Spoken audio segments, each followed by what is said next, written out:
Shark tank में जिस तरह से राउंड रेस किए जाते हैं, ऑफलाइन जब हम लोग किसी इन्वेस्टर के पास जाते हैं, क्या उतना ही सिमिलैरिटी उसमें होती है कि या फिर उसमें कुछ डिफरेंस होते हैं? अब इन्वेस्टर का पैसा कोई फ्री का तो है नहीं, तो जस्ट बिकॉज वो शो के अंदर बैठा है तो वो 10 मिनट में चेक काट के नहीं देना चाहता। आप जोमेटो को देखो, ओके 10-10 हजार करोड़ का पड़ा होता है, बैकअप लेके चल रहा होता है, बैकअप पहले से रेस कर लेते हैं क्योंकि अच्छी वैल्यूएशन चल रही है, अच्छी मार्केट चल रही है, पहले से उठा लो। उल्टी सीधी वैल्यूएशन पे लाओगे, मार खाओगे।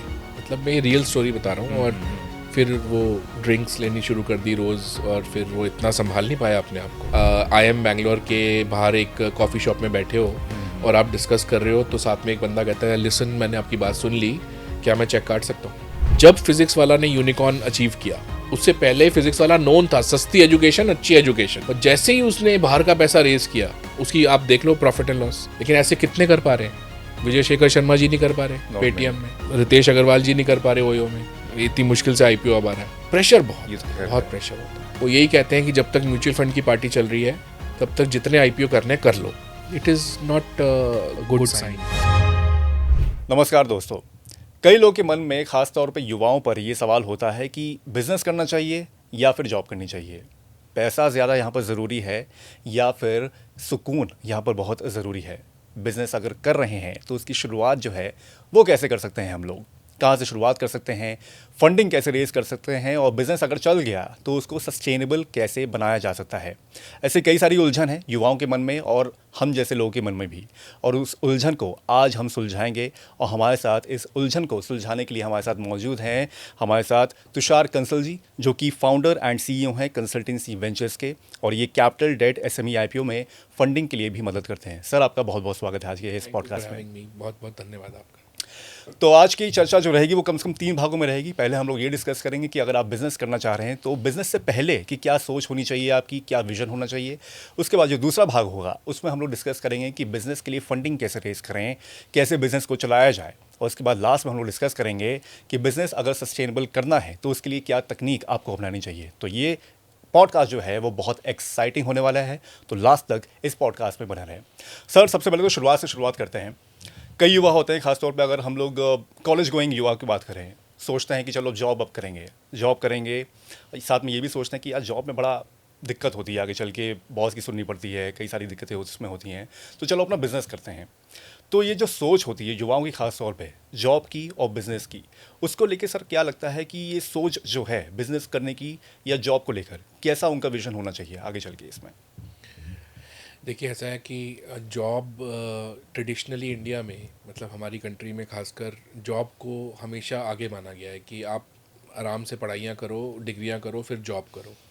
और मिडिल क्लास फैमिलीज़ भी जॉब को बहुत स्टेबल रूट मानती हैं कि रिस्क नहीं है कोई।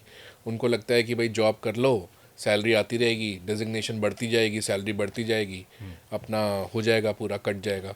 तो रिस्क टेकिंग को फैमिलीज़ एक तरह से बहुत ज़्यादा वो नहीं करती, पुश नहीं करती। तो मतलब जनरली मिडिल क्लास का भी ये रहता है कि यार बहुत नुकसान हो गया तो कल को हमारा जो बेसिक सिस्टम एक होता है फैमिली का, वो ही ब्रेक हो जाता है। और कुछ हमारा स्कूलिंग सिस्टम भी ऐसा है कि वो ज़्यादा रिस्क लेने को, कभी एंटरप्रेन्योरशिप को इतना प्रमोट नहीं करता, या फिर उसको प्रमोट नहीं करते। ब्रिटिश सिस्टम चल रहा है, वही चल रहा है पुराना। तो अभी क्या हो गया है कि शार्क टैंक आ गया है। अच्छा, फिर लोग देख रहे हैं कि यार ये रितेश अग्रवाल ओयो ने इतना कमा लिया कि अब ये बातें करता है $10 बिलियन वैल्यूएशन की। फिर अमन गुप्ता को देखते हैं, पीयूष अग्रवाल को देखते हैं, तो वो देखते हैं ये कंपनी 70,000 करोड़, लेंसकार्ट 70,000 करोड़ की वैल्यूएशन पे लिस्ट हो गई। जो ज़ीरोज़ पहले आदमी सोचता भी नहीं था, वो ज़ीरोज़ आज दिखने लग गए हैं।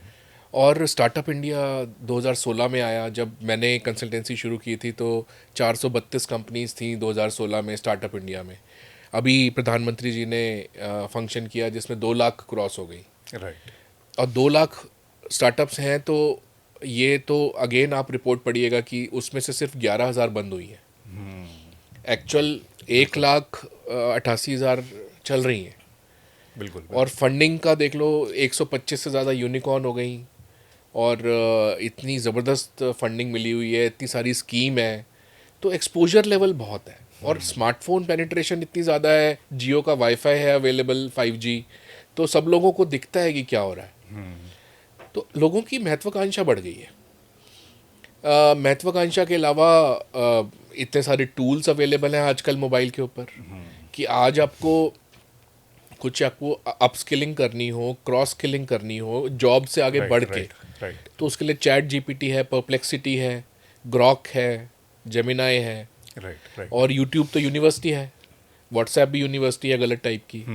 तो वो मतलब तो जॉब लोगों को तब करनी चाहिए जब रिस्क टेकिंग का बिल्कुल भी मतलब मन ना हो, बिकॉज फाउंडर होना आसान नहीं होता स्टार्टअप का। बिल्कुल। It's a very boring job. रोज़ रोज़ आपको सेम काम करने पड़ते हैं, सेम उद्देश्य से करने पड़ते हैं। टीम को आप मोटिवेटेड रखते हो, वो उसकी जिम्मेदारी आपकी है, लेकिन कल को टीम वाला छोड़ के चला गया तो तब भी जिम्मेदारी आपकी है। बिल्कुल सही बात तो अच्छा, फंड रेज भी आप ही को करना है, फ्रंट एंड रह के, बैंक वाले से भी आप ही से मिलेगा आके, और कल को मतलब बहुत थोड़ा थैंकलेस और बोरिंग किस्म का काम होता है। प्लेजर तभी मिलता है जब आपको किसी दिन सक्सेस हासिल होती है, तो आप कहते हो कि या तो मैं बिल्कुल ही दुख में था या मैं यूफोरिया में। तो उसके बीच में फाउंडर घूमता रहता है। बिल्कुल। तो ये है। तो सर अगर विजन के लिहाज से अगर देखा जाए, जैसे कि आपने बताया कि ये सारी चीज़ें, आपने डर भी थोड़े से बता दिए कि अगर आप जॉब छोड़ के बिजनेस में अगर जा रहे हैं तो ये सारी चीज़ें होंगी, बोरिंग लाइफ हो जाएगी, ठीक है, और तभी आपको एंथू मिलेगा जब आप एक माइलस्टोन अचीव कर लेंगे, ये सब चीज़ें हो जाती हैं। लेकिन शुरुआत से अगर शुरुआत करें सर, तो जैसे कि मैंने कहा था कि मतलब सही टाइम जो है, अगर कोई बंदा अगर शुरू करना चाह रहा हो बिज़नेस अपना, तो उसके लिए सही टाइम क्या होगा कि अब उसको लग रहा है कि चलो ठीक है, अब मेरे पास सारी चीज़ें हो गई हैं, या अब मुझे लगता है कि अब मेरे पास आइडिया आ गया, मेरे पास पैसा आ गया है, मेरे पास एक विज़न तैयार हो गया है, तो क्या अब वो वक्त आ गया है कि वो जॉब छोड़ के बिज़नेस शुरू कर सकता है, या फिर कुछ और यहाँ पर परसेप्शन लेके चलने चाहिए, या फिर कुछ और यहाँ पर माइंडसेट लेके चलना चाहिए कि अब जॉब छोड़कर बिज़नेस शुरू करना चाहिए? देखिए, मुझे वो चीज़ ठीक नहीं लगती कि आप सिर्फ आइडिया आ गया तो आप जॉब छोड़ दो, राइट। क्योंकि बिजनेस में गेम होता है कैश फ्लो का, और जिसको कहते हैं कैश बर्न, यानी महीने का कितना पैसा लग रहा है कंपनी को चलाने में। अगर वो कैश बर्न है कंपनी का और अभी तक आपने इन्वेस्टर नहीं ढूंढा है, तो नेचुरली फिर वो आपकी जेब से जाएगा। तो आपके पास कम से कम 1 साल की सैलरी की सेविंग्स होनी चाहिए कि आपको फैमिली की तरफ से कोई प्रेशर ना आए। बिल्कुल बिल्कुल। और जो हमारे सबसे क्लोजेस्ट लोग होते हैं वो हमें रिस्क लेने से डिस्करेज ही करते हैं हमेशा। सपोर्ट आपको अननोन लोगों से ही मिलती है। तो दूसरी चीज़ ये है कि अगर आप जो क्रिएट करना चाह रहे हो उसको आप जेन्युइन तरीके से कर रहे हो, आपको ऐसे ऐसे लोग आपको मदद करने आ जाएंगे, आप विश्वास नहीं करोगे कि ये मुझे कहाँ से ये वेंडर मान गया, ये कस्टमर ऐसे कहाँ से आ गया, ये इन्वेस्टर ने अचानक से चेक काट दिया। तो वो मतलब पॉसिबली ये होता है कि कायनात जब एक साथ मिल जाती है, हो सकता है, ये ऑब्वियस बात है कि कई सारी चीज़ें लिखी भी होती हैं, अकेले कोई ठीक सक्सेस है, हासिल नहीं करता। और आप जब करना शुरू करते हैं तो उसके बाद होता है ना, लॉ ऑफ अट्रैक्शन वाली बात होती है, वो भी कभी कभी काम करती है यहाँ पर। बिल्कुल करती है। तो आपकी 1 साल की सैलरी होनी चाहिए। आप साइड हसल करो, पहले साइड हसल करो, अपने आप को कंपनी का चेहरा मत बनाओ। आप 2-3 बंदों से शुरू करो, यंगस्टर रख लो, राइट। उनसे शुरू करो। आप कोशिश करो कि जिस दिशा में आप काम करना चाह रहे हो उसमें आप रेवेन्यू तक पहुंचो, मतलब उसमें अर्निंग आनी शुरू हो। बिल्कुल। क्योंकि अर्निंग जब दिखेगी तो इन्वेस्टर आज का खुश होता है। बिना अर्निंग के idea stage, pre revenue stage, investor बड़ा आजकल कॉन्शियस है, उसको लगता है कि यार सारा रिस्क तो मेरी तरफ है। बिल्कुल। तो उस स्टेज पे सिर्फ फैमिली फ्रेंड्स ही बैक करते हैं मनी से, पैसे से। तो वो है कि आपको 1 साल की सैलरी होनी चाहिए, साइड हसल करो आप, बिजनेस में रेवेन्यू लाओ पहले। एक बार रेवेन्यू आपका इतना आ जाए कि आपको 3 महीने की सैलरी के बराबर रेवेन्यू आ रहा हो आपका, तब आप सोचने की छोड़ो। मतलब आइडिया अगर आपके पास जनरेट हो गया है, आपका विजन तैयार हो गया है, लेकिन यहाँ पर साइड में 2-3 चीज़ें, जैसे सर आपने बिल्कुल सही बोली हैं कि 1 साल का बैकअप होना बहुत ज़रूरी है यहाँ पर, ये तो होना ही होना चाहिए। उसके अलावा साइड हसल को सर थोड़ा सा यहाँ पर मैं चाहूँगा कि आप एक्सप्लेन करें। Side hustle in the sense ये है कि आप एक जॉब जो कर रहे हो पहले उसको करते रहो, जहाँ का बिजनेस थोड़ा सा टेम्प्रेरी लेवल पे सेटअप हो जाए, कि मतलब एक रॉकेट की तरह उसको थोड़ा सा फ्यूल मिल जाए बस, तब तक के आप एक साइड हसल को ऐसे समझाना चाहेंगे कि ये इसकी मीनिंग होती है? साइड हसल मतलब ये है कि आप एक तो देखो जॉब कर रहे हो, जी। तो आपकी वहाँ पे बहुत सारे रिस्पॉन्सिबिलिटीज़ हैं, वो आपको पूरी रोज़ करनी ही है। बिल्कुल बिल्कुल। लेकिन आपका जब खाली टाइम होता है तो आपने साथ में कुछ नई चीज़ खोली हुई है, जैसे लोग एमवे का प्रोडक्ट्स बेचते हैं साइड में रह के या कुछ एस्ट्रोलॉजी करते हैं साइड में, एस्ट्रोटॉक पे रजिस्टर किया हुआ है, वहाँ से कुछ कमाई चल रही है। तो लोग हर कोई कोशिश करता है, टॉपमेट पे अकाउंट बना लेते हैं। तो उसी तरह से जो स्टार्टअप आपने सोची है, जो बिजनेस आपने सोचा है, उसको आप थोड़ा थोड़ा साइड का टाइम दो। और मून लाइटिंग भी बोलते हैं उसको लोग, साइड हसल भी बोलते हैं कि और आज के टाइम में जब से कोविड आया तब से वर्क फ्रॉम होम थोड़ा फैशन में आ गया, बिल्कुल। तो उसके चलते लोगों को टाइम मिल जाता है। एम्प्लॉयर को आप नुकसान ना करें, मैं तो यही सजेस्ट करूंगा। देखो, जो मेन आपको पैसा दे रहा है उसका नमक खा रहे हो आप, तो वो आप ना करो, लेकिन उसके रहते भी टाइम मिल जाता है कि आप साइड हसल से शुरू कर सकते हो। और उसके बाद एक स्टेप पे आके जब आपको लगे कि हाँ, मतलब इसमें इतना रेवेन्यू आना शुरू हो गया, इसका प्रोडक्ट बिकना शुरू हो गया या सर्विस बिकनी शुरू हो गई, पहले 3 कस्टमर मिल गए मुझे, और उसके बाद आप छोड़ने की सोचो। उसको फुल टाइम मतलब जॉब छोड़ के आप फिर आप बिजनेस में पूरी तरह यहाँ पर आ सकते हैं। घर की आपने बहुत बढ़िया जिक्र किया था कि कभी कभी क्या होता है कि आपके जो पर्सनल बिलोंगिंग्स यानी कि पर्सनल फैमिली जो होती है, फ्रेंड्स होते हैं, वही थोड़ा सा डिस्करेज करते हैं आपको। वो रिस्क टेकिंग से मना करते हैं। हाँ, रिस्क टेकिंग से मना करते हैं क्योंकि आपको बचपन से देख रहे हैं, वो आपको जानते हैं कि चलो ठीक है, आप उनके नेगेटिव पॉइंट्स भी वो लोग आपके जानते हैं, पॉजिटिव पॉइंट्स भी आपके बारे में जानते हैं, लेकिन आपको अपने प्रोडक्ट पे कॉन्फिडेंस है, ठीक है। अब उनके डिस्करेजमेंट को आप अपने प्रोडक्ट के कॉन्फिडेंस को बीच में बैलेंस कैसे करेंगे, या फिर उनको कैसे एक तरह से मना सकते हैं कि उनको भी दिक्कत ना हो, वो आप उनका सपोर्ट भी मिल जाए और आप भी खुशी खुशी आगे अपना बिजनेस शुरू कर सकते हैं और उसको कंटिन्यू कर सकते हैं। देखिए, जो फैमिलीज़ जिनके पास ऑलरेडी इन सेविंग्स होती हैं, कैश होता है, इन्वेस्टमेंट्स होती हैं, एसेट्स पड़े होते हैं, तो वो तो कुछ पोर्शन रिस्क का लगाती हैं। लेकिन फैमिली को हमेशा ये लगता है कि मतलब कोई ऐसी सिचुएशन ना आए। जैसे मैं आपको एक एग्जांपल भी दे सकता हूँ। एक बंदा है, वो IIM अहमदाबाद का है, उसकी वाइफ IFT की है, और 50 की एज में जब वो 25 साल काम कर चुका था, गुड़गांव में रहता है, इतनी सेविंग थी भयंकर, उसकी करोड़ों की सैलरी थी। उसने एक स्टार्टअप शुरू करी और माइंडसेट था उसका कॉर्पोरेट लाइफ वाला, कि जिसमें आप बड़ा सोचते हो और बड़े चेक काटते हो, लेकिन आप स्टार्टअप में तो आपको एक एक रुपये का ध्यान रखना पड़ता है। उसने नहीं रखा, तो सर वो नेटवर्थ नेगेटिव पे आ गया। मतलब मैं ये रियल स्टोरी बता रहा हूँ। और फिर वो ड्रिंक्स लेनी शुरू कर दी रोज़, और फिर वो इतना संभाल नहीं पाया अपने आप को। मतलब तो ऐसे सिचुएशन, फैमिली तो डरती है ना ऐसी सिचुएशन से। तो आपकी प्लानिंग अच्छी होनी चाहिए। या तो बिजनेस में 3 कस्टमर दिखे तो इसका मतलब यार बिजनेस तो चल रहा है। तो फैमिली फिर आपको बैक करती है कि हाँ, मतलब आप करो इस चीज़ को। तो फैमिली को भी आपको थोड़ा सा पॉजिटिव चीज़ें ज़्यादा बतानी पड़ती हैं और नेगेटिव चीज़ें अपने पास रखनी पड़ती हैं। उसके लिए अच्छी हेल्थ चाहिए कर देंगे आगे चल के, तो फिर उनको लगेगा कि भाई पहले तो मैंने ही बोला था मत करो इसमें। अब अल्टीमेटली अब जो हो गया वो आप अपने आप झेलो बैठ के, अपने झेलो। तो वो लेकिन सपोर्ट तो खैर रहता ही है, वो कहने की बातें होती हैं, लेकिन एट द एंड वो खुद भी चाहते हैं कि आपका अच्छा ही हो उसमें। सर, बिजनेस जब शुरू कर रहा है इंसान, तो यहाँ पर क्या लगता है कि फंड रेजिंग ज़रूरी है पहले, कि अपना जो खुद का जो इन्वेस्टमेंट है पहले उसको यहाँ पर ट्राई करना चाहिए, बी इट स्मॉल और B it a bigger scale business? क्या लगता है आपको? देखिए, फंड रेज ना फैशन में आ गया है कि भाई इन्वेस्टर का पैसा लो, इन्वेस्टर भाई क्यों लेना है इन्वेस्टर का, अगर प्रॉफिट आ रहा है, राइट, तो आपकी घर की कंपनी है, घर से आप चला रहे हो, आप घर में अच्छा पैसा लेके जा रहे हो, फैमिली चल रही है।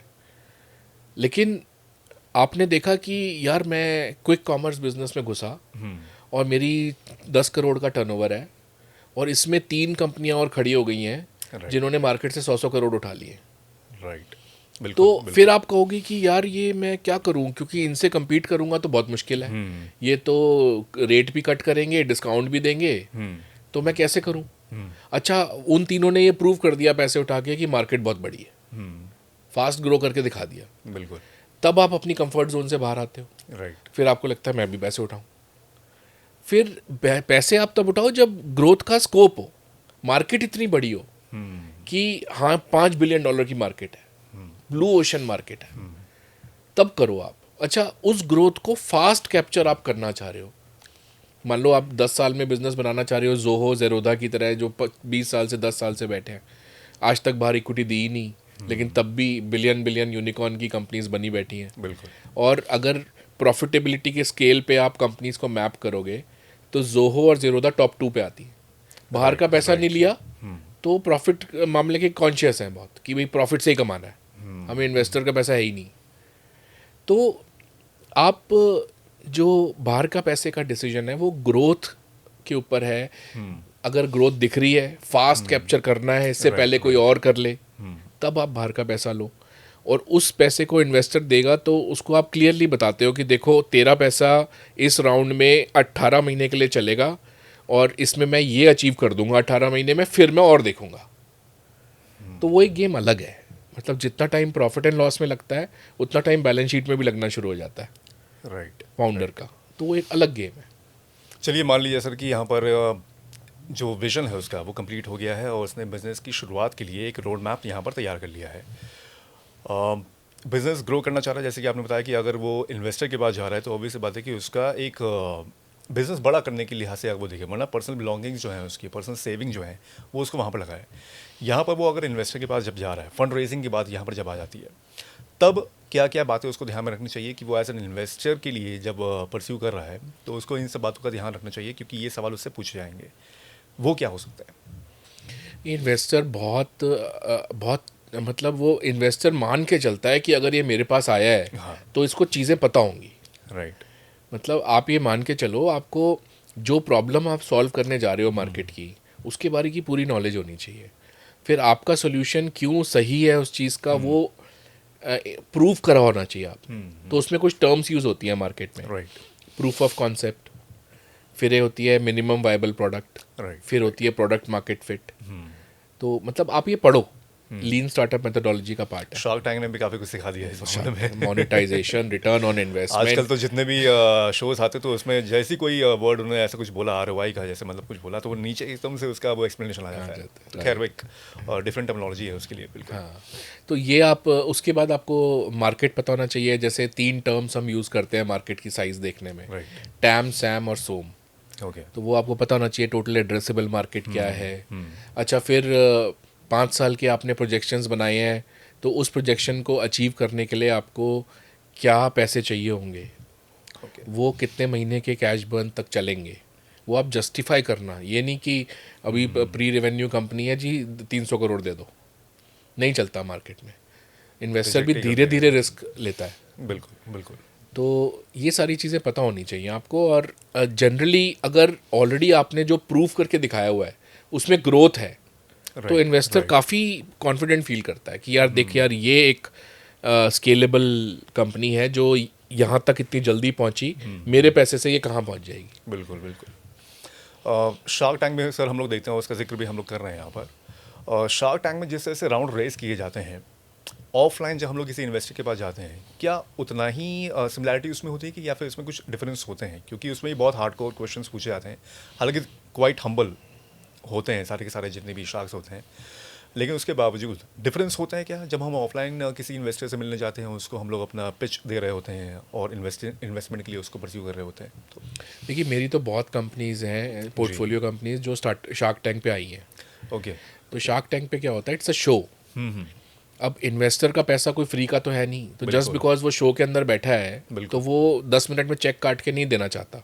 ऑल्दो बोल देते हैं कि हम डाल रहे हैं, लेकिन वो कंडीशंस होती हैं उसमें कि हम अभी ड्यू डिलिजेंस करेंगे, फिर वो 6-6 महीने तक डिले चलते हैं उसमें। 70% केसेस में वो पैसा आता नहीं है। लेकिन असली जो लाइफ है वो इतनी फास्ट इन्वेस्टमेंट यूएस में होती है, बैंगलोर में होती है, सिलिकॉन वैली में होती है, इजराइल में होती है, लेकिन असली लाइफ में नहीं होती है। मतलब वाई कॉम्बिनेटर जैसे है वहाँ पे आप, यू मीन टू से कि शार्क टैंक पे भी जो फंड रेजिंग होती है तुरंत नहीं होती है। उसमें भी काफ़ी ड्यू डिलिजेंस में इतना टाइम निकल जाता है और कभी कभी रिजेक्ट भी हो जाते हैं, नहीं होती फंडिंग जो कमिट की थी। नहीं, बाद में निकल गया, कुछ एडवर्स चीज़ निकल गई, गलत चीज़ निकल गई, नहीं कर रहे। और वैल्यूएशन पे वो बाद में कहते हैं कि देखो ये एडवर्स चीज़ें निकली है, वैल्यूएशन कम करो। पहले तो आप 1 करोड़ मांग रहे थे 1% के, अब मेरे को मुझे 10% चाहिए। मतलब आफ्टर शो भी फिर नेगोशिएट चलता है, की बात होती रहती है। बहुत कॉमन चीज़ है। लेकिन सर जैसे हम लोग बोल रहे थे कि मतलब जब ऑफलाइन हम लोग जाते हैं किसी इन्वेस्टर के पास, तो वो ज़्यादा हार्ड है कंपेयर टू शार्क टैंक के शोज़ में जैसे जाना, या फिर वहाँ पर ज़्यादा ईजियर होता है? नहीं, हार्ड है। और इंडिया का इन्वेस्टर बहुत टाइम लेता है। सिर्फ ऐसे केसेस में जैसे कि आपकी कोई बहुत ही फेमस एक्सेलरेटर हो गया, जैसे IITs के हो गए। मैं IIT रोपड़ की एंटरप्रेन्योरशिप डेवलपमेंट सेल के साथ काम करता हूँ। तो वो एक फॉर्म भरवाते हैं जिसमें सारी डिटेल भरवा देते हैं, बाद में एक पिचिंग होती है, उसमें फास्ट हो जाता है। ओके ओके लेकिन US में डॉलर मनी ज़्यादा अवेलेबल है और वहाँ पे चेक जल्दी कटते हैं। इंडिया में बहुत लिमिटेड जगहें, गुड़गांव हो गया, बैंगलोर हो गया, बॉम्बे की कुछ जगहें हो गई, पूना हो गया। Mostly NCR. हाँ, मोस्टली उसमें आपको ऐसा हो सकता है कि आप IIM बैंगलोर के बाहर एक कॉफ़ी शॉप में बैठे हो और आप डिस्कस कर रहे हो, तो साथ में एक बंदा कहता है, लिसन मैंने आपकी बात सुन ली, क्या मैं चेक काट सकता हूँ? तो ऐसा होता है, इत्तेफाक बट भी होता है मतलब। कम होता है लेकिन। ओके ओके खैर इत्तेफाक की बात है, अगर इत्तेफाक ऐसा होने लगे तो वो मेरे ख्याल से बहुत सारे एंटरप्रेन्योर्स निकलेंगे फिर ऐसे। फंड रेसिंग से थोड़ा सा पहले और हम लोग चलते हैं। किसी ने शुरुआत कर दी है बिजनेस की और धीमे धीमे उसका जो कैपिटल है वो ड्रेन होने लगा है, लेकिन अर्निंग नहीं आ रही। क्या वो पॉइंट है फंड रेजिंग के लिए, या फिर उसमें थोड़ा सा और कुछ इसको करना चाहिए, मतलब जो बिजनेस कर रहा है बंदा? देखिए, fund raising full time job है। हाँ। आपको ऐसे ऐसे फाउंडर मिलेंगे जिनका मेन स्किल बिजनेस चलाना नहीं है, फंड रेज right. करना है। ओके। ऐसी कंपनीज मिलेंगी, मैं नाम भी ले सकता हूँ, अन अकेडमी, बहुत बड़ी जो कंपनी है, इतना फंड रेज करके बैठे हैं कि बंदा कहते किसी को नहीं छोड़ा। लेकिन वो तो लॉस में भी हाँ, काफी लेकिन चल रही है। बिजनेस साइड नहीं आता ना चलाना। Right. तो बिजनेस लॉसेस में है। अब डिस्काउंट पे बेचने की बात चल रही है पिछले 2 साल से, 1 साल से। तो 1000 करोड़ का कैश पड़ा है, 1000 करोड़ की वैल्यूएशन लग रही है कंपनी की। तो मतलब फंड रेज ना एक आर्ट है, और जिसको वो आ जाती है वो फिर कर लेता है फंड रेज। लेकिन बिजनेस चलाना और फंड रेज करना दोनों में बराबर टाइम देना पड़ता है। और Okay. आपको ये ध्यान रखना चाहिए, देखो अगर आप बिजनेस साइड में टाइम ज़्यादा देते हो, जो कि देना चाहिए फाउंडर को, तो उसको 18 महीने का फंड रेज एक साथ कर लेना चाहिए। पहली बात ओके ओके कि भैया 18 महीने जितना पैसा उठा लो, ताकि 14 महीने पूरे होंगे, फिर 4 महीने बचेंगे, फिर आप दूसरा राउंड रेज करने फंड रेज के चलो, लिए दोबारा कहीं जाना पड़ेगा। दूसरा ये है कि जिस टाइम पे फंडिंग सिनेरियो अच्छा चल रहा हो, जी। उस टाइम एक्स्ट्रा फंड रेज करके रख लो। आप जोमेटो को देखो, ओके ओके 10-10 हज़ार करोड़ का पड़ा होता है उनका बैकअप investment लेके का चल रहा पैसा। होता है मेरे ख्याल से बैकअप वो। पहले से रेज कर लेते हैं, क्योंकि अच्छी वैल्यूएशन चल रही है, अच्छी मार्केट चल रही है, पहले से उठा लो। और जब लीन टाइम होता है उस टाइम पे आराम से वो उसको निकाल लेते हैं। मतलब जब जरूरत पड़ती है तो फिर उसको फिर भागा दौड़े की जरूरत नहीं है, ऑलरेडी उसके पास इतना कैश अवेलेबल होता है। मतलब जो टाइमिंग है ना, राइट वो फंड रेज का डिपेंडेंट होता है कंडीशंस के ऊपर। राइट और प्रॉफिट एंड लॉस एक अलग उस पे चल रहा होता है टाइमलाइन पे। तो वो जब अच्छा टाइम हो तब रेज ज़्यादा कर लो, और जब बुरा टाइम हो तब आप, सो दैट आपको उस टाइम पे फिर क्या होता है, फंड है नहीं, कंपनी बंद होने के उस पर है, फिर इन्वेस्टर कहता है तो 60% डिस्काउंट दे, 50% डिस्काउंट दे, फिर माहौल ख़राब हो जाता है। ये भी एक बहुत अच्छी टिप आपने बताई है एक तरह से, कि अगर इनकेस कोई फंड रेजिंग कर रहा हो तो लगातार करता रहे, और फुल टाइम, जैसे आपने बोला कि एक फुल टाइम जॉब है फंड रेजिंग करना भी, तो उसमें तो मेरे ख्याल से अगर 3 पार्टनर्स अगर हैं तो एक बंदे को तो मेरे ख्याल से पूरी तरह उसमें लगना पड़ेगा। बिल्कुल बिल्कुल। कि आप फंड रेज बस करते रहो, पिच करते रहो, जहाँ जहाँ जा रहे हो पैसा मिलता रहना चाहिए, ताकि आगे चल के दिक्कत ना हो उसमें। फंड रेजिंग सर इनकेस अगर नहीं हो पाती है, इन्वेस्टर के पास हम लोग गए, पूरी पिच दे दी, शानदार कॉन्फिडेंस हम लोग का, कोई दिक्कत नहीं थी उसमें, लेकिन एट द एंड उसने मना कर दिया, कहती कि नो, तो उस चीज़ को कैसे टैकल करे जो हमारा बिजनेसमैन है, जो हमारा पिच करने जा रहा है बंदा? देखिए, अगर आपको ये समझ में आ गया है कि बाहर के पैसे से ही ग्रो होगा ये बिजनेस, हमारे अंदर के पैसे से हम बहुत स्लो चलेंगे, टॉर्टोइज की तरह चलेंगे, कछुए की तरह, और राइट बहुत धीरे बढ़ पाएंगे और कैप्चर नहीं कर पाएंगे, फिर तो आपको ये समझना पड़ेगा कि इन्वेस्टर मना क्यों कर रहा है। आपको डीपली समझना पड़ेगा, या तो बिजनेस में कुछ चेंज मांग रहा है, या आप जस्टिफाई नहीं कर पा रहे हो जो 5 साल का धंधा उसको दिखा रहे हो, या आपने प्रॉफिटेबल बिजनेस नहीं बनाया है, आप लॉस पे चलाना चाह रहे हो। राइट कई, जब कोविड का टाइम था, उसके बाद जब सब लोग ऑनलाइन मूव कर गए थे, तो लोगों ने ऐसे ऐसे बिजनेस बनाने शुरू कर दिए, 100 की चीज़ 80 में बेचो, 20 रुपये लॉस पे, इन्वेस्टर देगा पैसा लॉस का, लेकिन नंबर ऑफ कस्टमर्स की पूरी डेटाबेस बना लो। ओके तो इन्वेस्टर फंड कर रहे थे, ओके अब नहीं कर रहे। तो आपको समझना पड़ेगा कि आप कहाँ पे कमी आ रही है आपकी। और फुल टाइम तो देखो इसमें रहना पड़ता है। मतलब आप ये सोचो कि आज आप सिक्वा कैपिटल से, लाइट स्पीड से, सॉफ्ट बैंक से आपको लगे कि मेरे को 20 दिन में चेक मिल जाएगा, ऐसा होता नहीं है। मतलब they wait and watch, right right. और इसमें जो ये टॉप के नाम मैंने आपको बताए फंड्स के, इन्होंने छोटे लेवल के अर्ली स्टेज के भी फंड्स खोले हुए हैं। ओके। लेकिन मार्केट रियलिटी ये है कि वो एकदम से चेक नहीं काटते। वो क्या करते हैं, वो आपको एंगेज रखते हैं। तो डेटा भेज, 12 महीने देखते हैं कंपनी को, जैसे ही कंपनी ग्रोथ की तरफ आती है फिर चेक काटते हैं। वो टैब रखते हैं मतलब उसके ऊपर, लेकिन ये है कि जब तक कंपनी एक स्टेबल पॉइंट कैश फ्लो ना जनरेट करना या शुरू फिर एक पैट थोड़ा सा सही होने लगे उसका धीमे धीमे, तब जाके उसमें वो यहाँ पर इन्वेस्ट करना शुरू करते हैं। कई सारे इवेंट्स यहाँ पर हम लोग शार्क टैंक में भी देखते हैं। इन्वेस्टर को पैसा नहीं मिलता है यहाँ पर, जो पैसा वो चाह रहा है उसको नहीं मिलता है, लेकिन शार्क्स ज़रूर ये बोल देते हैं कि तू बाद में मिल, ठीक है, तुम्हारे जो बिज़नेस है वो काफ़ी अच्छा चल रहा है, लेकिन मैं आपको कुछ ऐसे ही पॉइंट्स दूंगा जैसे कि आपका एक अच्छे पॉइंट पे आ जाएगा, then we will think about investing in your business. वो वाकई में हो पाता है कि नहीं हो पाता, और अगर नहीं हो पाता है तो उसके बाद फिर ऐसे सिचुएशन में जो बिजनेसमैन है वो फिर क्या कर सकता है। देखिए, अगर ये तो इन्वेस्टर मैंने शार्क का आपको वैसे एग्जांपल दिया, लेकिन ऑन एंड ऑफ, अगर ऑफ भी अगर वो जा रहा है कहीं तो वहाँ पर क्या कर सकता है। देखिए, अगर इन्वेस्टर ये आपको बोल रहा है ना तो कि तू बाद में मिल, हाँ। और I will watch you, I will wait, right. तो वो एक बहुत बड़ा नेगेटिव स्टेटमेंट है। फाउंडर्स को वो लैंग्वेज समझनी चाहिए कि ये लैंग्वेज है कि भैया मैं नहीं कर रहा इन्वेस्ट। राइट। देखो, कोई भी ना इन्वेस्टर रिलेशनशिप ख़राब नहीं करता फाउंडर के साथ। ये पता है, इसी में सारे स्टार्टअप फाउंडर्स की एक कम्युनिटी है, इवेंट्स होती हैं, सब मिल जाते हैं बार बार। तो आप ऐसे नहीं बोलते कि यार तू तो बेकार है, बोलते हैं आई वेट एंड वॉच। मैं आपको एग्जांपल देता हूँ, जैसे इंडिया में हमारे जो मोबाइल फ़ोन्स हैं उसमें अलग अलग ऐप्स हैं। आपको फेसबुक की ऐप रखनी पड़ती है, जोमेटो की रखनी पड़ती है, राइट। 50 ऐप रखनी पड़ती है। बिल्कुल। चाइना में उन्होंने वी चैट बनाई हुई है। वी चैट पे 95 करोड़ चाइनीज़ हैं। एक वी चैट के अंदर सब ऐप्स बनी हुई हैं। Right right right. तो आप रहते वी चैट के इकोसिस्टम पे हो। अब मेरे पास अंडर द स्टार्टअप, अम्ब्रेला, मतलब बहुत सारी ऐप्स हैं उसमें। हाँ, ये सुपर ऐप बोलते हैं उसको। Super app, okay. कि मतलब एक ऐप है, बाकी सब लोग उसी ऐप के अंदर अपना प्रोडक्ट बनाएंगे। ओके। तो उसी में आपको फूड भी मिल जाएगा, उसी में आपको टैक्सी भी मिल जाएगी वी चैट के थ्रू।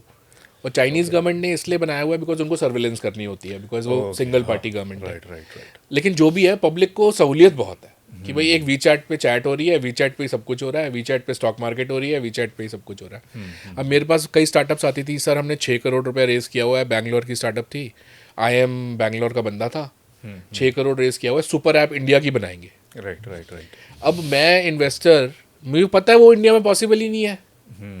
बिना गवर्नमेंट के डंडे के ये पॉसिबल ही नहीं है कि कोई ऐप बनाए और दूसरे की ऐप में अपना बनाए। बिल्कुल बिल्कुल। टाटा ने टाटा न्यू ट्राई किया, 500,000 करोड़ रुपए डाले, लिमिटेड सक्सेस है। बिल्कुल।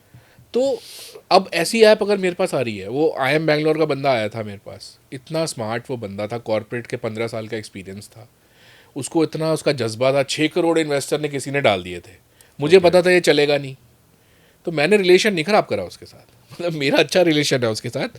फाइनली वो कुछ और कर रहा है, उसने 2 साल करने के बाद वो छोड़ दिया, बिकॉज ही अंडरस्टूड कि ये नहीं चलता। तो इस बात से मुझे ये लग रहा है कि मतलब जो फाउंडर वहाँ पर गया हुआ है, भले ही उसको ना मिले, लेकिन अपने जो रिलेशंस हैं वो मेंटेन करके चले। यू नेवर नो कि कब वो उसकी मदद कर दे और कब। सर, जो फेल्ड फाउंडर होता है ना, वो जख्मी होता है, वो जख्मी शेर की तरह होता है, वो पलट के आता है वापस। ओके। क्योंकि एक बार नशा लग जाए ना आपको एंटरप्रेन्योरशिप का, टीम लीड करने का, राइट। कुछ फाइट करने का, लोग उसमें कम, मतलब बहुत कम कमा रहे होंगे लेकिन छोड़ते नहीं है उसको।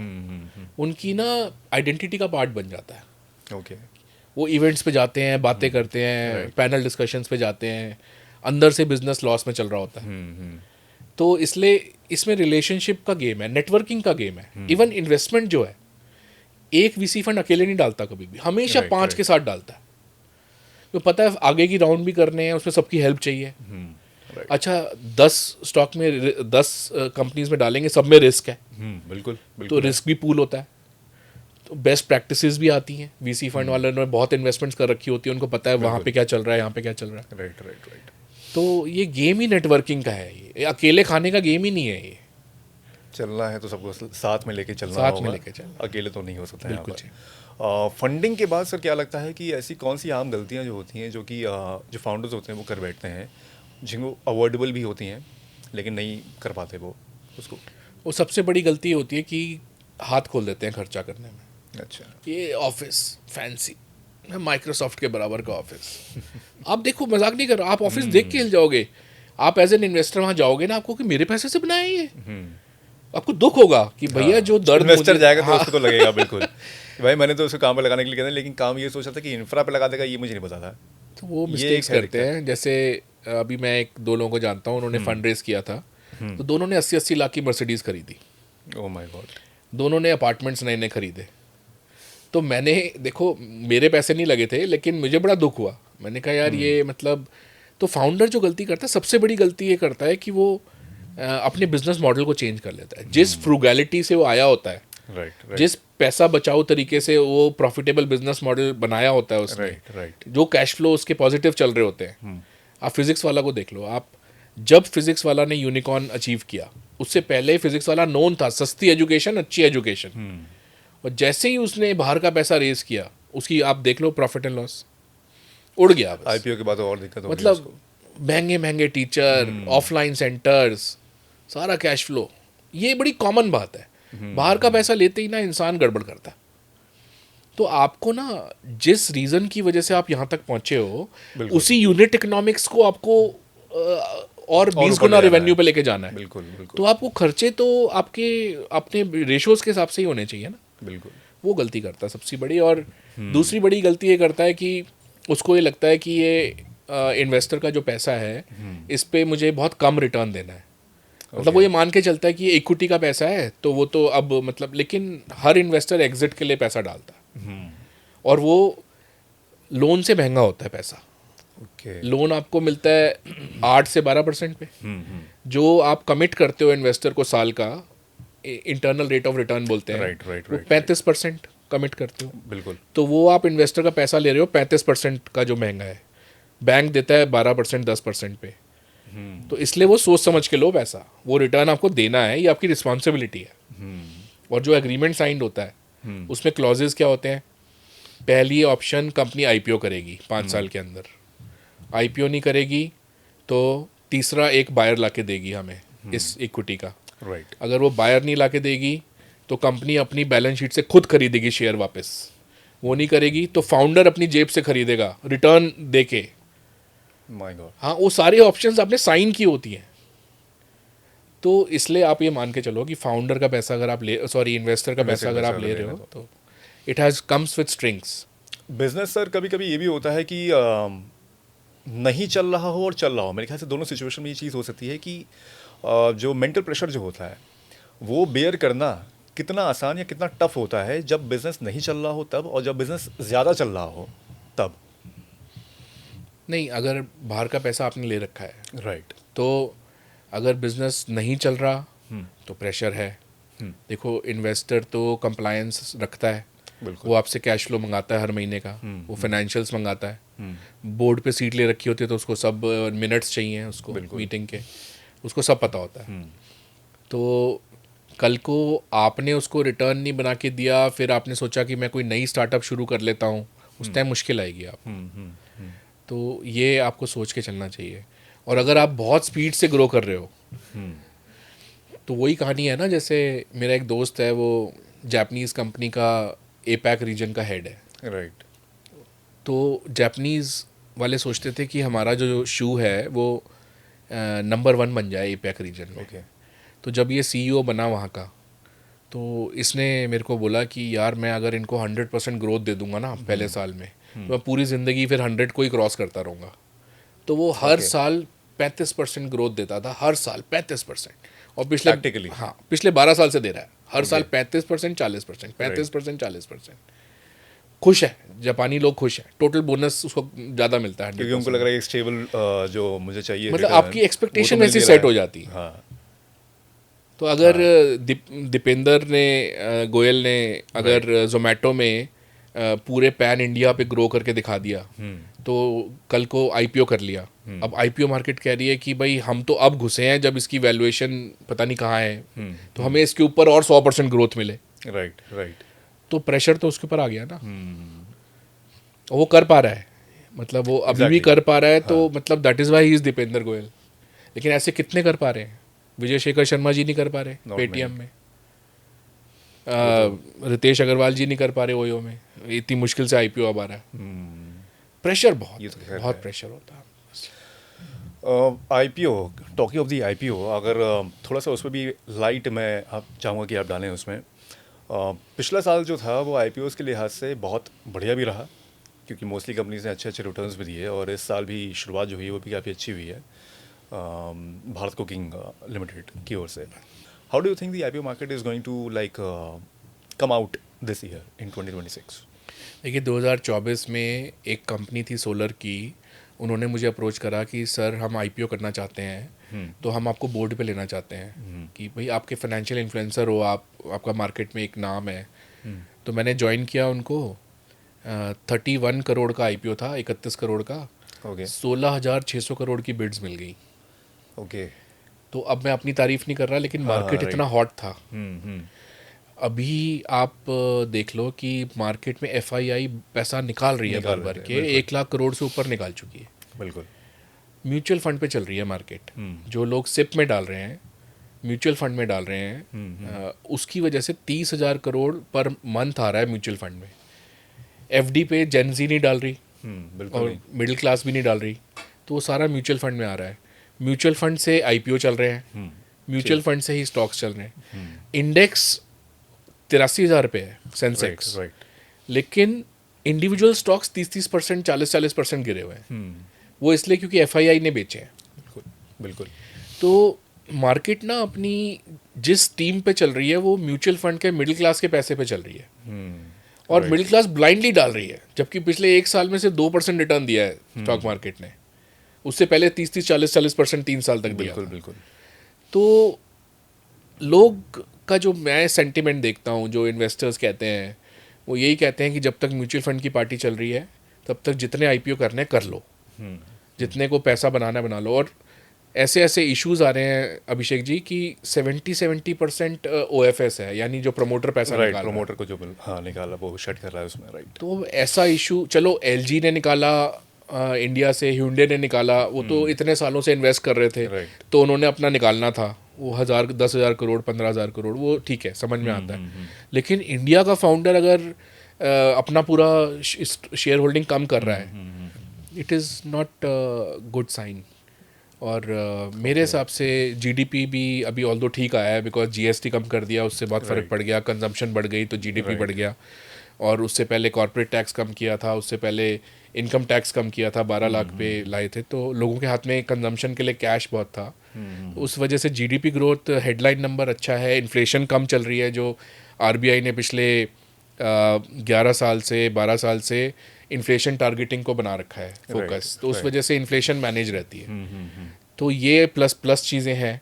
लेकिन इन्वेस्टमेंट प्राइवेट कंपनीज कर नहीं रही, सारी गवर्नमेंट कर रही है, सारा इंफ्रास्ट्रक्चर गवर्नमेंट बना रही है, इन्वेस्टमेंट्स गवर्नमेंट कर रही है, रोड्स में, रेल्स में, टनल्स में। तो प्राइवेट इन्वेस्टमेंट सिर्फ मैन्युफैक्चरिंग में आई है, लेकिन वो बड़े लेवल पे फॉक्सकॉन, एप्पल आई है। राइट। जो छोटी कंपनीज हैं वो इंफ्रास्ट्रक्चर में या कैपिटल इन्वेस्टमेंट नहीं कर रही हैं, वो रिस्क नहीं ले रही हैं, ओके। तो इन्वेस्टमेंट थोड़ा नेगेटिव है। एक्सपोर्ट्स बढ़े हैं।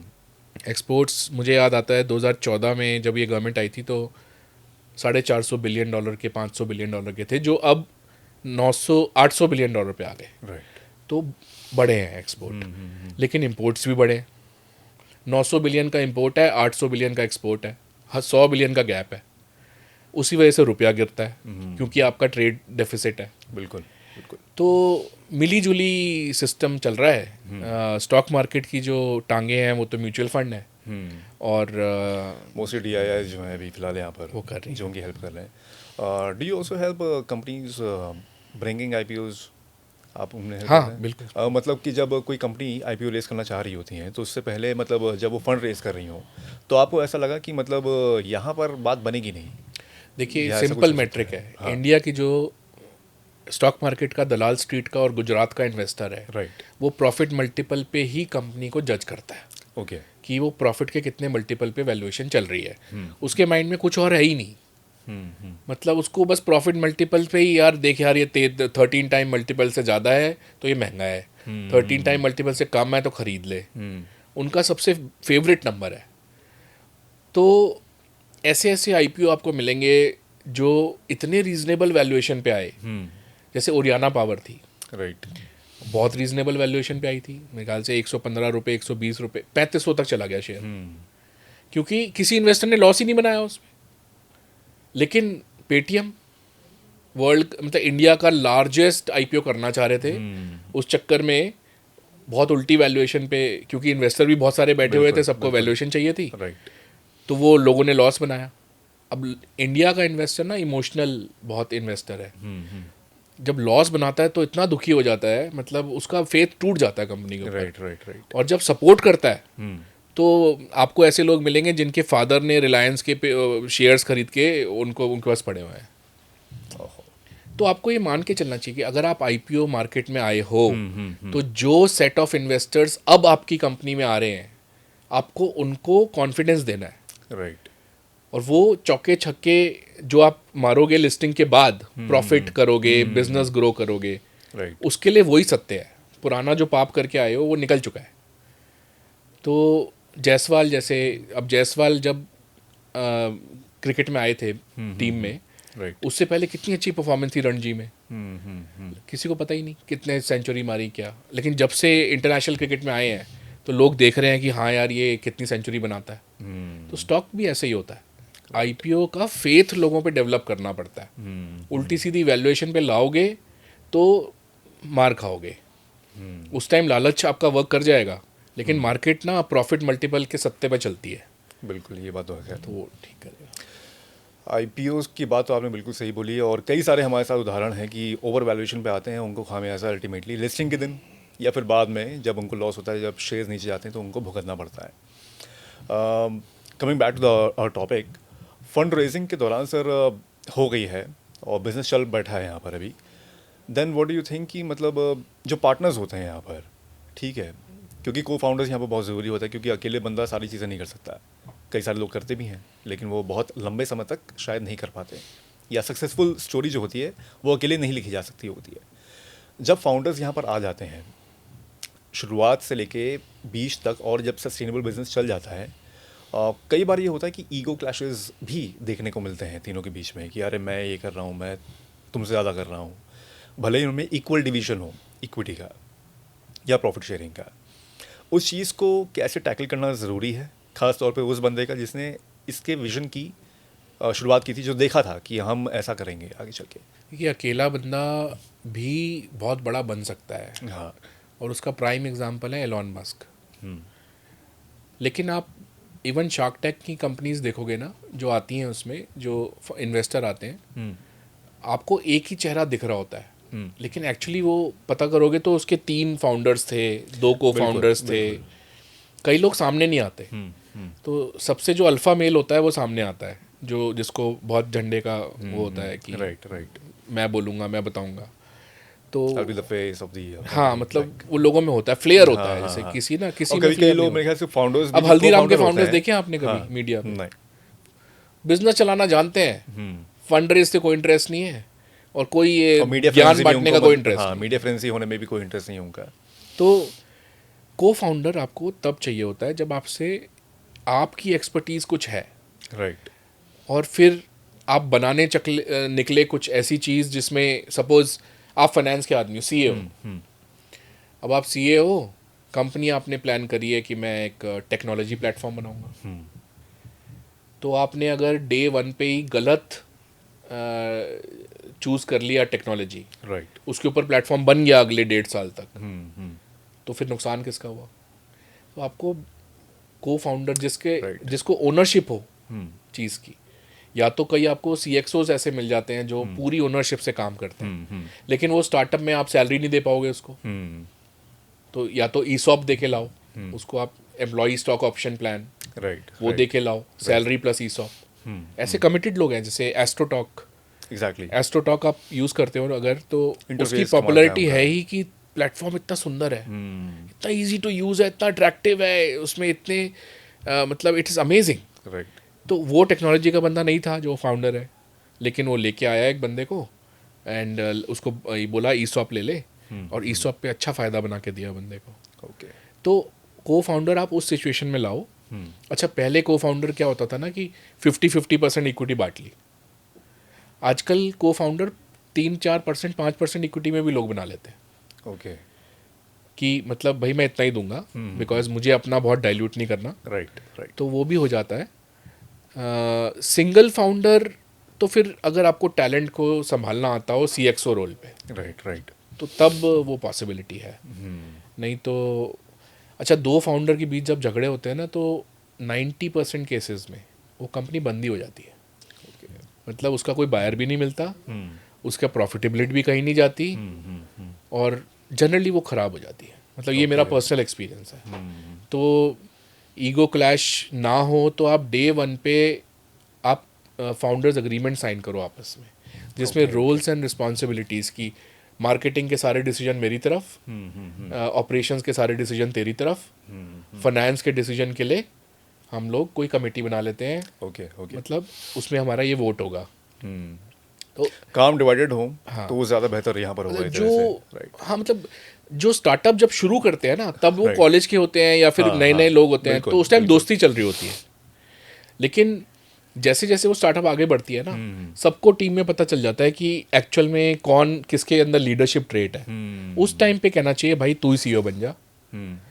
पहले CEO नहीं बनाना चाहिए, डेजिग्नेशन की कोई वैल्यू ही नहीं होनी चाहिए। राइट राइट राइट, पहले आप काम कर रहे हो, उसमें से निकल के आएगा बंदा, ओके ओके, उसको आप अच्छी पोजीशन दो, उसको फिर आप इंसेंटिव दो, इस तरह से। तो ये तो खैर बात हो गई कि मतलब जो को फाउंडर्स हैं अपने जो कई सारे फाउंडर्स हैं वो अपने आप को कैसे मैनेज कर सकते हैं, लड़ाई ना हो, क्योंकि लड़ाई अल्टीमेटली होगी, जैसे आपने बताया कि बिजनेस बंद हो जाएगा यहाँ पर। बंदी हो जाता बहुत अच्छी सर रोशनी डाली इसके ऊपर। बिजनेस को सर क्या लगता है कि बड़ा करना यहाँ पर ज़्यादा ज़रूरी है कि एक छोटा और सस्टेनेबल बिजनेस ज़्यादा सही स्ट्रैटेजी है लॉन्ग टर्म के लिहाज से? देखिए, मैं नवल रविकांत की वीडियोस देखता हूँ, तो उसने एक बात बोली थी कि छोटा सोचना एक बीमारी है। ओके, राइट, इंसान को सोचना बड़ा ही चाहिए। आज मुकेश अंबानी जी क्यों मुकेश अंबानी हैं, और उनके बराबर इतनी कंपनीज हैं जो मुकेश अंबानी जी के बराबर नहीं है, बिल्कुल, क्योंकि उनकी सोच कहाँ जाती है, 50,000 स्टोर खोलूँगा, गीगा फैक्ट्री बनाऊँगा, तो लिथियम में इंडिया में और कोई होगा ही नहीं। राइट राइट, तो रिफाइनरी बनाऊँगा तो इतनी कॉम्प्लेक्स क्रूड को वो रिफाइन कर पाएगी कि पूरे एशिया में आपको रिफाइनरी नहीं मिलेगी। तो सोच तो देखो बड़ी होनी ही चाहिए ना।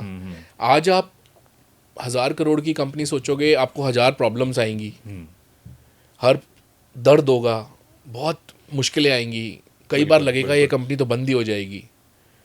लेकिन फिर आप 100 की जगह 100 पे तो मतलब 1,000 की जगह 100 पे तो पहुंचोगे। बिल्कुल, तो मेरे हिसाब से तो बड़ा सोचना चाहिए। इसके लिए एक बुक भी है, magic of thinking book, big magic of thinking book, recommended. हाँ, देख उसको पढ़िए आप, वो आपका दिमाग खोलती है कि आपको बड़ा सोचना चाहिए। मतलब दायरा यहाँ पर बढ़ाना चाहिए, तभी जाके आप एक टारगेट लेके चलेंगे, तब जाके उसके थोड़ा आसपास पहुँच जाएंगे। ज़रूरी नहीं कि वो टारगेट पूरी तरह से अचीव हो जाए, लेकिन दायरा धीमे धीमे बढ़ाते रहिए, जिससे कि आपका बिजनेस भी ग्रो होगा और आपको एक सेटिस्फैक्शन जो होता है, मेंटल सेटिस्फैक्शन, जिसकी वजह से आपने शुरुआत की बिज़नेस की, वो भी यहाँ पर हो पाएगी। बिल्कुल। ओके, सर मान लीजिए कि अगर बिज़नेस अब चल पड़ा है और लॉन्ग टर्म में इसको सस्टेनेबल रखना है मुझे, तो ऐसे कौन से ट्रेड्स हैं जो कि मुझे बिल्कुल नहीं करनी चाहिए, कि मतलब जो हर साल का, जैसे कि आपने एग्जांपल भी दिया था, वो 35% की ग्रोथ दिखा रहा है बंदा, ठीक है, यहाँ पर अगर सेम साल 35% फिर 40% फिर 45% के आसपास तक अगर मुझे ले जाना है अपने बिज़नेस को, तो उस ग्रोथ को कैसे, यहाँ पर कौन सी ऐसी स्ट्रैटेजी हो सकती है कि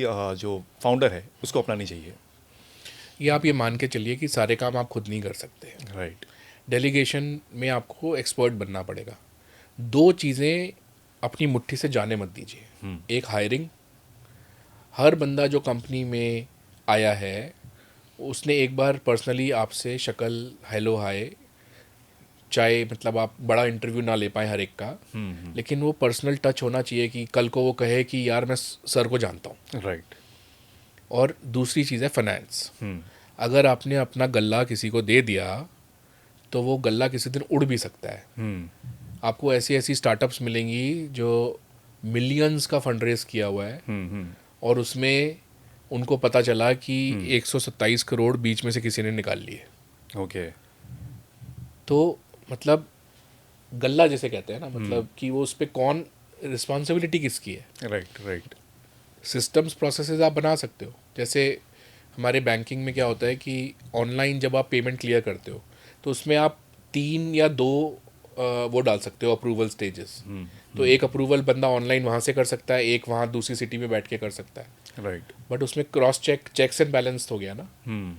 तो ये 2 चीज़ें आपको अपने हाथ में रखनी चाहिए। आप ये मान के चलो, अगर आपको टैलेंट को पिक करना और रखना आता है तो आप निकाल के ले जाओगे।